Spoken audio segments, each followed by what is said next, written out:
Hello and welcome back to Tell Between Tales. Today we have a 5-minute book review for you of the novel Bel Canto by Patchett.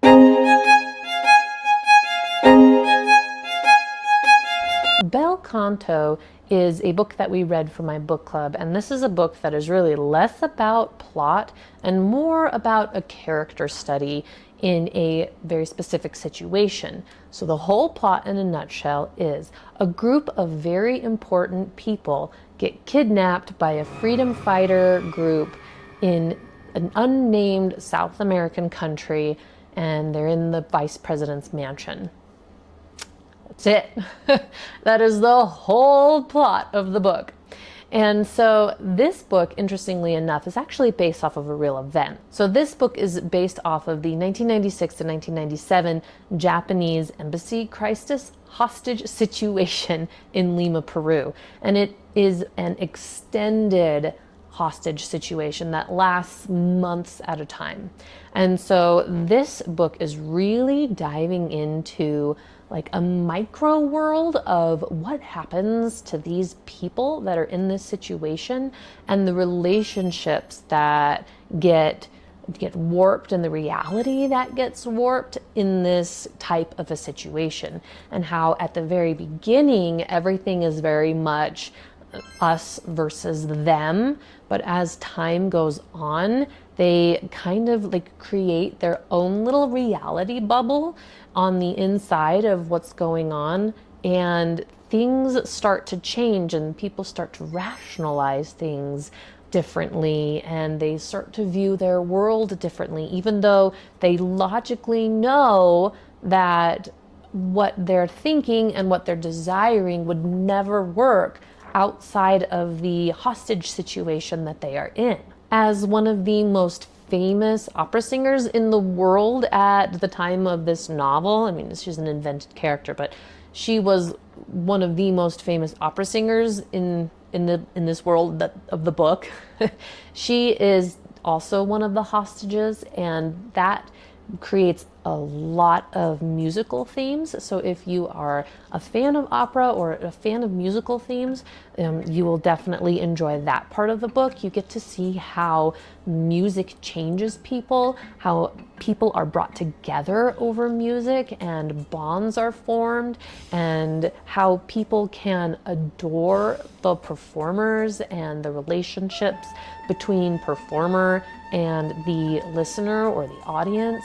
And so that whole dynamic is explored on a very intimate level as well. We explore how the boundaries that are set up between hostage and captor begin to break down slowly over time, and the hostages start to sympathize a little bit more with their captors. They start to see them more as humans and more as people, and they want to reach out and they want to help them. And they're like, oh, well, you're only a part of this freedom fighter group because of your terrible past and things that have happened to you.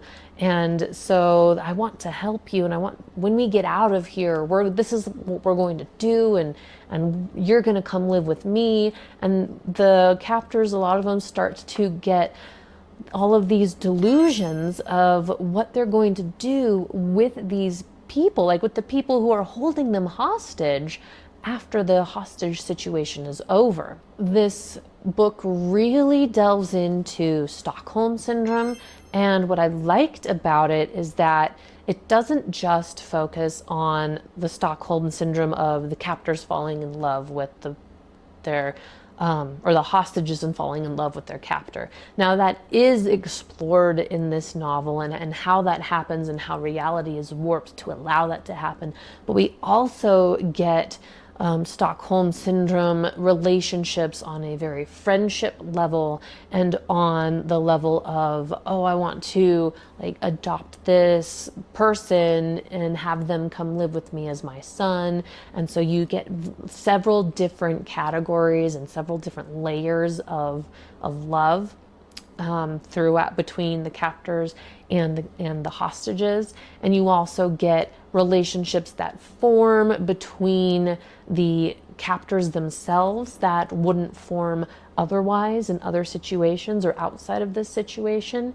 And so I really enjoyed the character work and the character interactions and this whole exploration of human psychology and how people would behave in this situation and how reality gets broken down and how we rationalize things and how we can really think these almost absurd thoughts and believe these fantasies that we would never believe in any other type of a situation.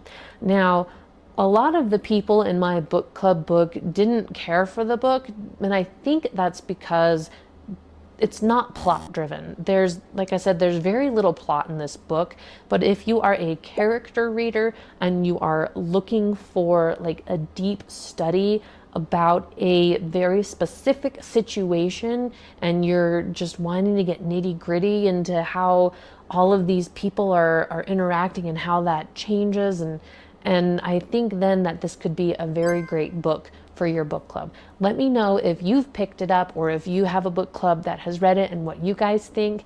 Thank you very much. Bye.